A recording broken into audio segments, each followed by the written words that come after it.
how much money has Fred put in this place? I mean, everything is there already. I mean, all it needs is houses being built, and you're actually in the process of building tons of houses. I mean, I was there with a client the other day just because they were intrigued by it. And I was like, okay, let's go and see this. And again, my expectations were low. I have to be honest, Fred.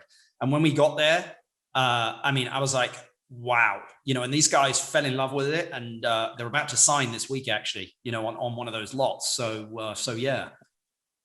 No, this is, I'm really proud of what I've done. And typically I'll say that if I say myself, well, I'm happy with what I've accomplished or what I'm accomplishing, then everybody else is happy as well. Yeah. And I have a fairly high standard as far as what I want to do and how I like to have things done. Well, let's just jump into like living costs here in Costa Rica at the moment. I mean, how much do you think you need to live?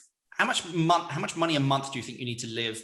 I would say comfortably in these areas of Atenas, Naranjo, Grecia. It varies depending on your lifestyle, of course. But Yep. if you don't have a mortgage, you don't have car payments, and you're coming here with debt free, I would say probably about $2,000, $2,500 a month. Yep. To live. So we got you back now, Fred.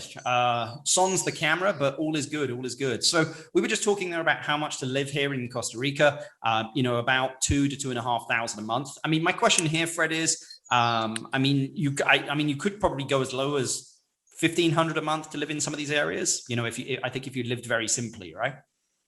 Absolutely. I mean, things here that are a little bit more expensive than what typically extra inheritors are used to is electricity costs are a little bit higher.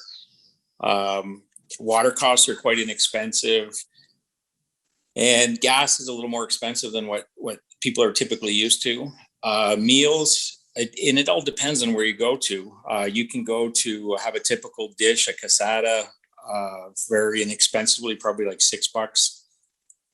Again, it all depends on what area you're in. And this is one of the differences between the Central Valley areas and the beach areas.